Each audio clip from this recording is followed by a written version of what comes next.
Hello, everybody, and welcome to a brand new series where I'm joined by Jennifer Boyer, all the way from USA in America.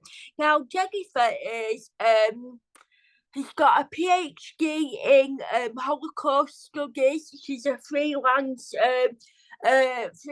Holocaust scholar, and she's currently working on to turn her dissertation into Holocaust studies as as a book. Now, this series is going to be about 7 episodes long, so we're going to talk about different sections of the Holocaust, how it all began, and everything. And it's really important as well that we sort of discuss this, especially with what is going on in the Middle East with Israel and Gaza and things that are currently happening as well with Russia and Ukraine.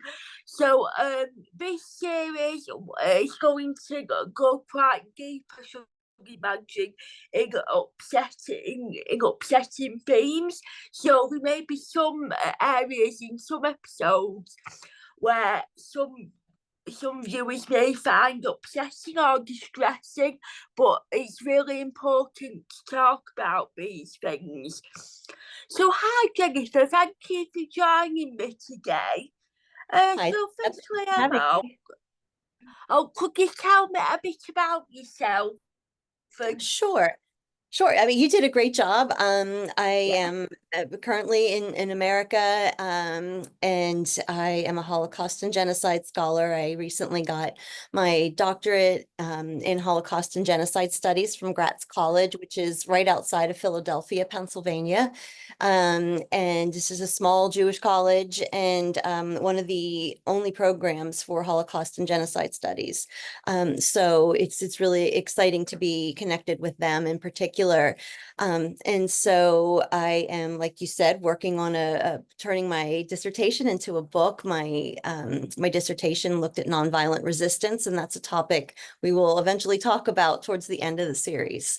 So I'm very happy to be here.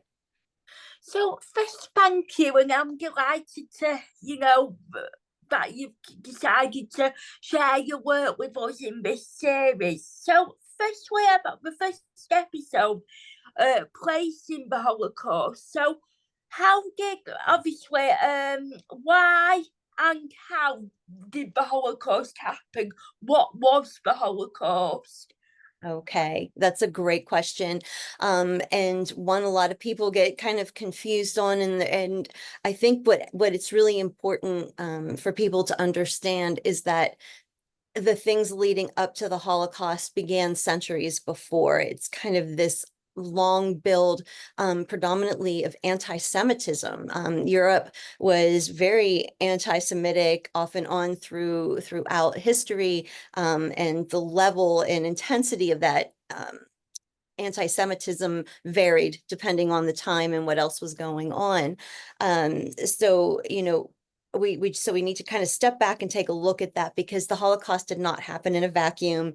It was, a lot of people think it was just inevitable, but it wasn't. It was completely preventable. And so that's why it's really important to talk about this stuff, because we need to understand that it was preventable. And so what can we do to prevent these sorts of things from happening again? And we have not, obviously, as a whole, been particularly successful, in stopping genocide. So, so if we take a look and go back even to like the 11th century, we see a lot of persecution of Jews throughout, and I'm going to focus on continental Europe for the most part of this. Britain had its own issues with anti-Semitism, but what we really start to see some trends develop in about 1171 in France. We see the first instances of blood libel and things like host desecration. They would say that the Jews would perform ritualistic murders, and for example, in Blois in France in 1171, there was this whole deal about some person reported that they saw a group of Jews right before Passover crucifying a child as a ritual. And this was, of course, totally false. Other people would reply or report things like they would use the blood of Gentiles, especially children, and they would put it in their matzah. And, so different, just things that were complete and utter fabrications. But, it started to create this fear. And of course, fear does a lot of bad things. People want to keep that distance. And so that's when we start to see, we had the first trial, conviction, and death sentence in 1171 of Jews for ritualistic murder and blood libel. Um, when we kind of move forward, and we get to 1182, we see in France one of the first expulsions of the Jews. And this is a trend we'll see all throughout. Probably the most famous instance of an expulsion of Jews and exactly Muslims too, from Europe was in Spain in 1492. And so 1492 is just like kind of a big year, especially for people in America, because that's when, Columbus sailed and, supposedly just, discovered the Americas. So, that year was really, important on a lot of levels. And then in a few years later, in 1516 in Venice, we see the first Jewish ghettos created.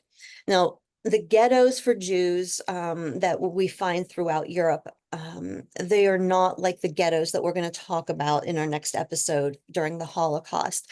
They are basically kind of walled off sections of a city where the Jewish people had to live and work and operate. And they did have a lot of restrictions placed on them. So it wasn't, completely, they weren't completely free.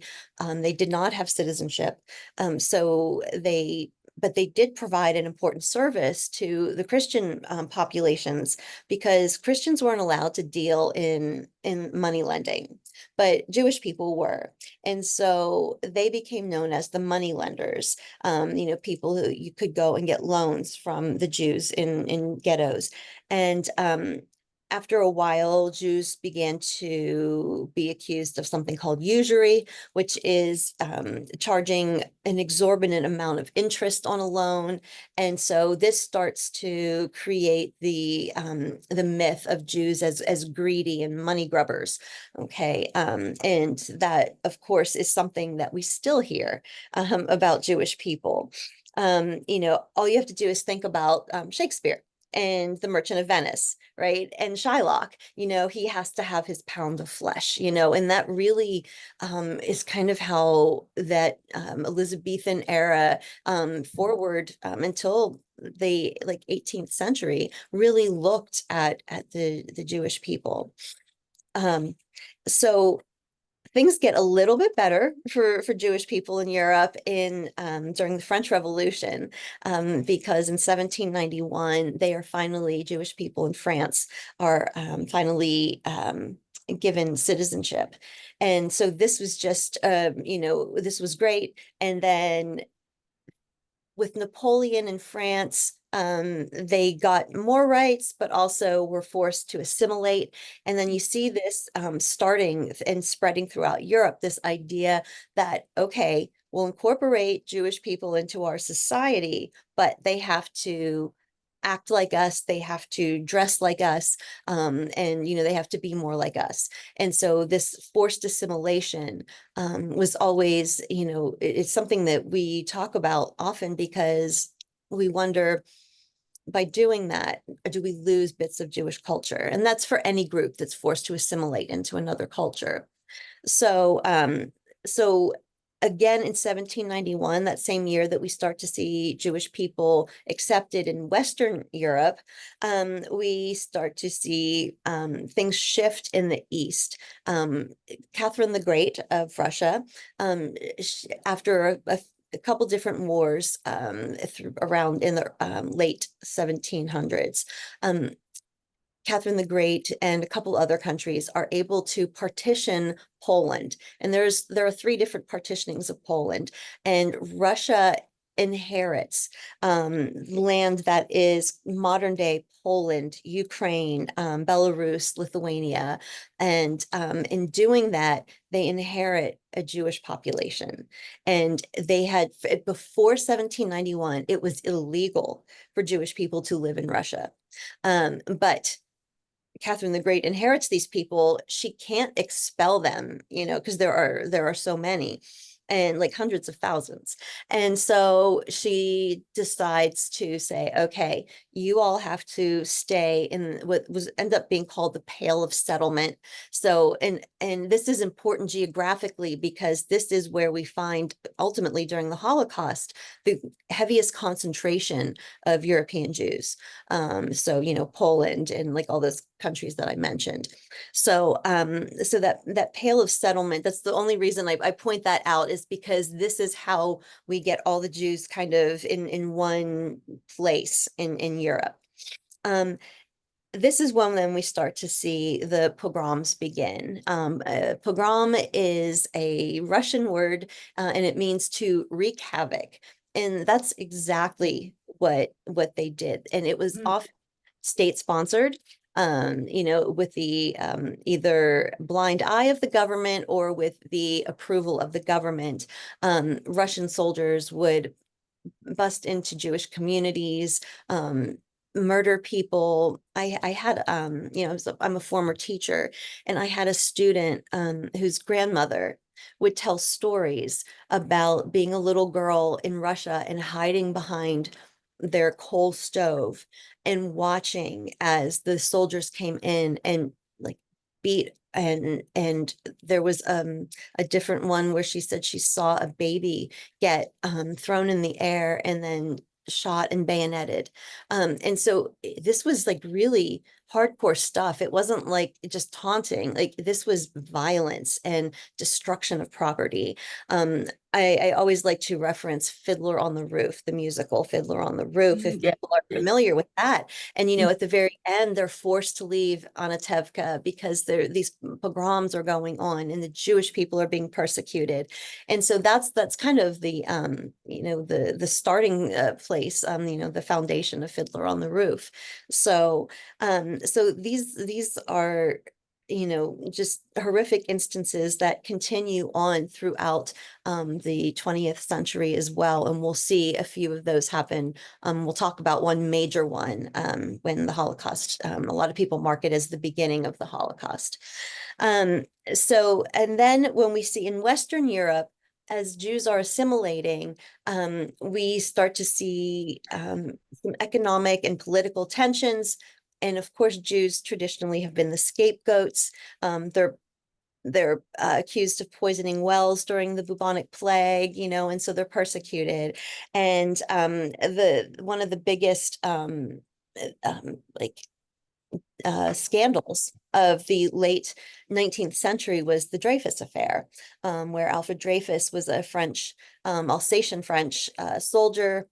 He was Jewish and was accused, falsely accused of treason, basically. And he gets imprisoned for quite a long time. And then Emile Zola writes his infamous J'accuse article, I accuse, and he talks about, that the government and military are incredibly anti-Semitic, and ultimately gets Dreyfus off the hook. And so, so these are the kinds, this is kind of where we're at when World War One breaks out and World War One happens. And of course, and this is more for the benefit of your non-European listeners, because Europeans understand the utter devastation caused by World War One.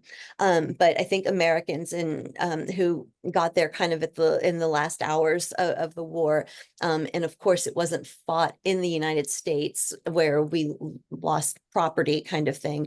And so this at the end, Europe had lost such a huge portion of its young men to World War One.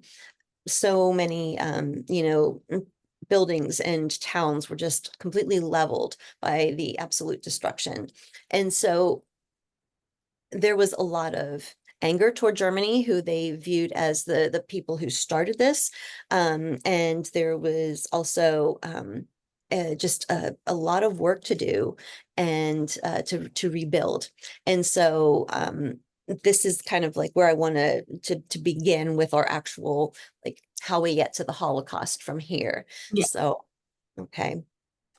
Okay, so obviously, one of the biggest orchestrators of the Holocaust in the 30s and 40s was, of course, Adolf Hitler, and obviously he was the Führer of Germany, but Mhm. he wasn't German by birth. He was born in Austria, and he was a very bitter human being because obviously he'd been in the war, fought for in the First World War, and Germany had lost that.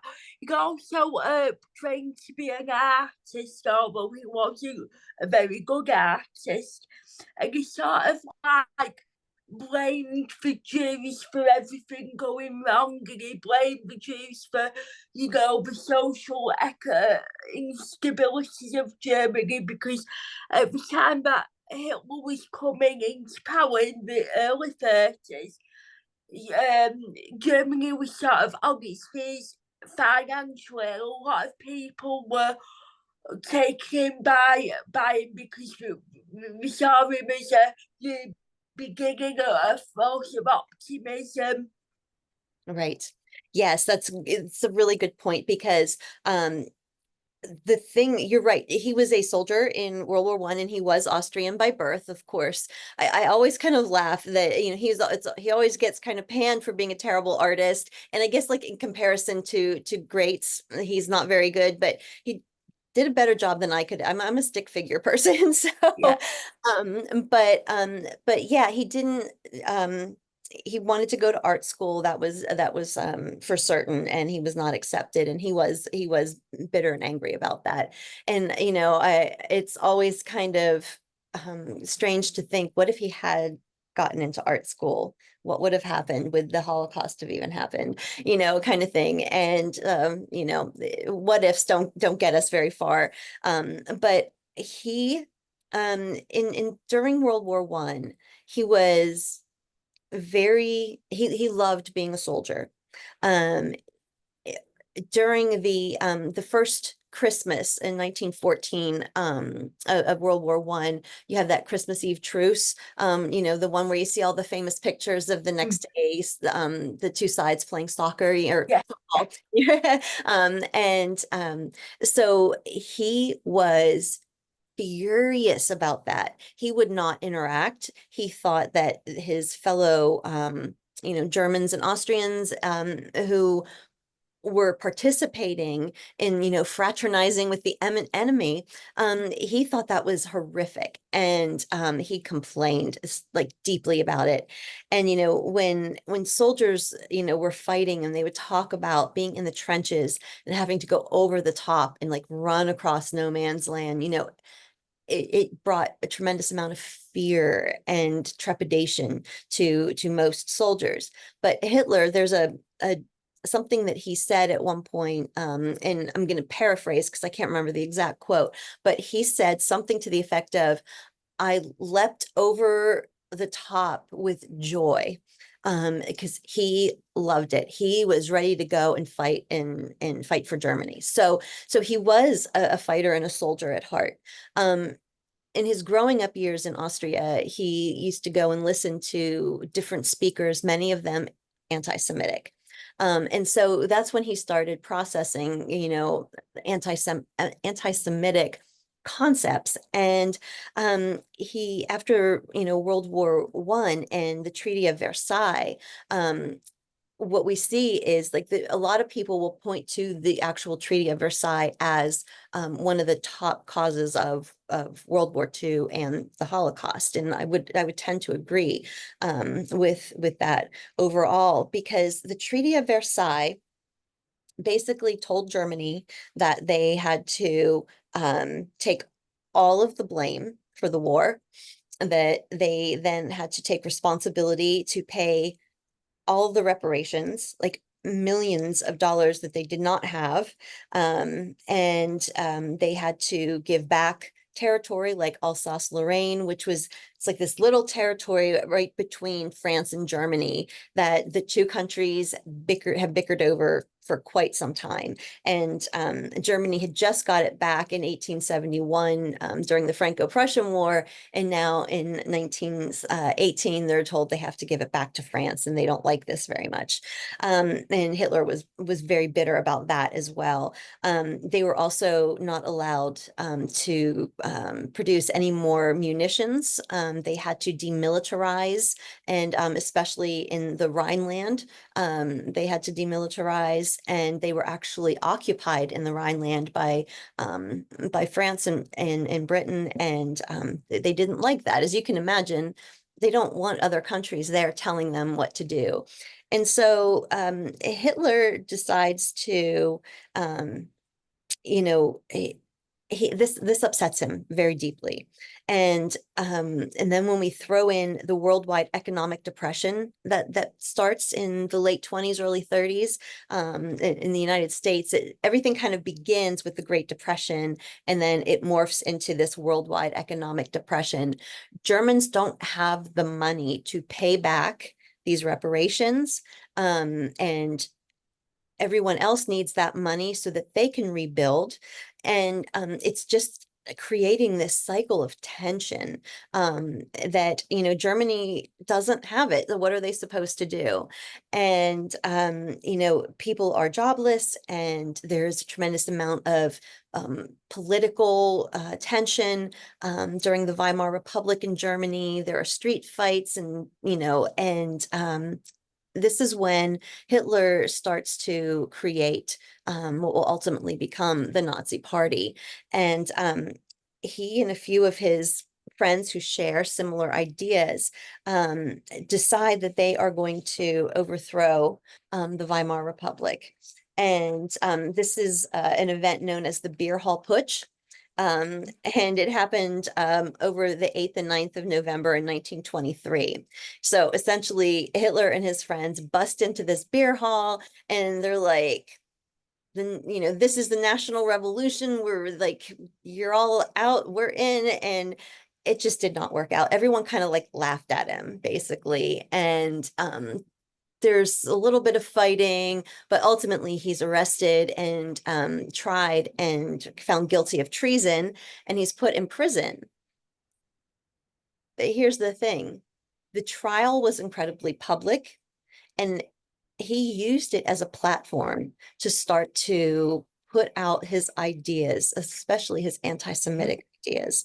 Um, and people started to listen because, when you're in a terrible situation, which as the Germans were, they were starving. They were, everything was destroyed in terms of, property, and they're trying to rebuild their cities and homes. Sickness, because poverty and sickness kind of go hand in hand, terrible waves of tuberculosis, and people starving to death. And, it was just a terrible situation, and no one would help. Well, I shouldn't say no one. There were a few humanitarian groups who would help, but otherwise no country came to their aid. And so, as you can imagine, when you're in like your darkest hour and everyone turns their back on you, that would also create very bitter and hurt feelings. So Germany is, they're in this place where if we were in their place, we would probably feel pretty angry too. And we would want to know, why is this happening to us? And Hitler, of course, has a very simple answer, and it's because of the Jews and the communists. And those were two groups he really didn't, targeted. But the Jews in particular are the ones he wanted to annihilate completely.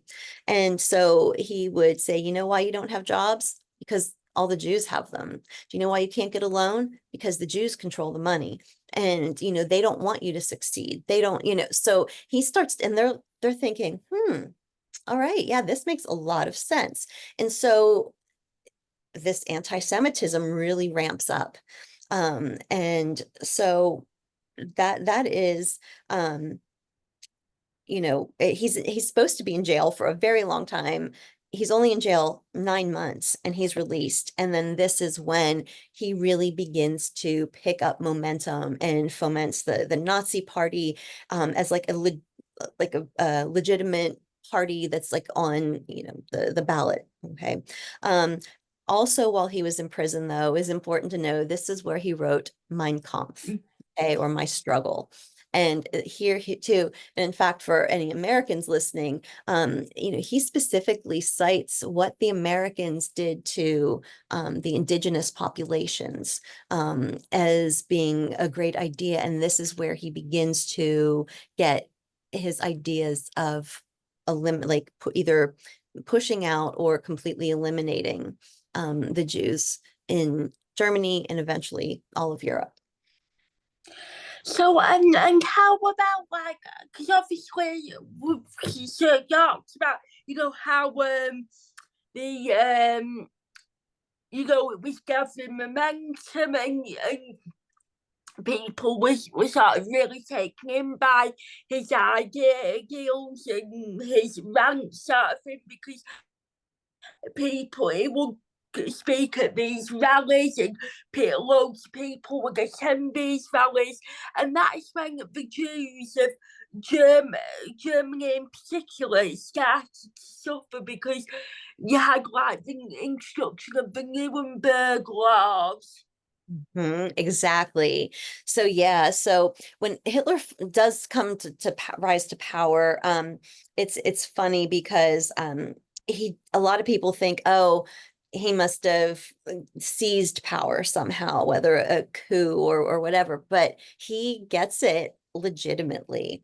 The president von Hindenburg makes Hitler his prime minister, essentially, because he kind of has the idea, well, if I can keep him close to me, I can control him. But I can't remember von Hindenburg's actual age, but it was close to 90. So he was very old. He was well respected and well loved, but he was old and he was weak, and he ultimately dies. And so, but not before Hitler's able to convince the Reichstag, which is like their parliament, and convinces them to give him full power, in something known as the Enabling Act in 1933. Essentially, he had one of his people, I believe it was Goering, essentially hire a guy who was, I'm not sure if he was intellectually disabled, or just like had mental illness, but he was definitely not someone who fully understood his actions, but convinced him to burn down the Reichstag building. Okay. And he did this. And then Hitler basically said it was a communist that did it. The communist, burnt down the Reichstag. We are in like a situation where you all need to concentrate your power in me so I can handle this. And the Reichstag says, okay. And then they like, I know some people were, I'm not sure if this is a very good idea, but he's like, when the crisis has passed, I'll give the power back, which of course never happened. So the Enabling Act is something that the parliament there agreed to. And so his total power, is earned, legitimately. And I think that's a really important thing to consider as well. Um, so the Reichstag gives them the power. And of course, as you know, during this time is when we see the rise of like totalitarianism, especially fascism. And Nazi Germany was definitely a fascist state. It is like, as opposed to communism, it's focused very much on the middle class, whereas the communist who are also totalitarian, with Stalin, that's more working class oriented. Fascism is, anti-communist, and there's a lot of xenophobia and anti-Semitism on both sides. So, they're all just very anti-democratic. They're both violence prone, and they both establish work camps for undesirables. And you kind of mentioned his rallies, and this is where you see all those old films of the book burnings and everything, because they burned the works of the undesirables, which were Jews, communists, anyone who leaned to left, in general, and they really promoted the German. And this is where that idea of the Aryan and getting a racially pure Germany starts to become a very discussed and popular idea. And this is thanks to eugenics, which was something that had started in the late 19th century, which was known as racial science. And I'm putting that in air quotes because there's really no such thing as racial science, in that. And so they basically deemed that Jewish people were undesirables, that they were inferior to the Aryan.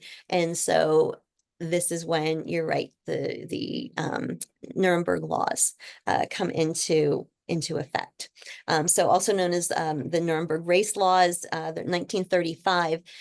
They start off with just a couple of pieces, but over the years, more and more restrictions are added. But the whole point of it was to avoid what they called as Rasenschande, which is race defilement. So almost right off the bat, Jewish people and Aryans were not allowed to be married or to have any form of sexual relations where a child could possibly be produced, because they don't want these Mishlings, or these, like, it's a horrible half-breed kind of thing to say. They didn't want that either. They wanted that purity.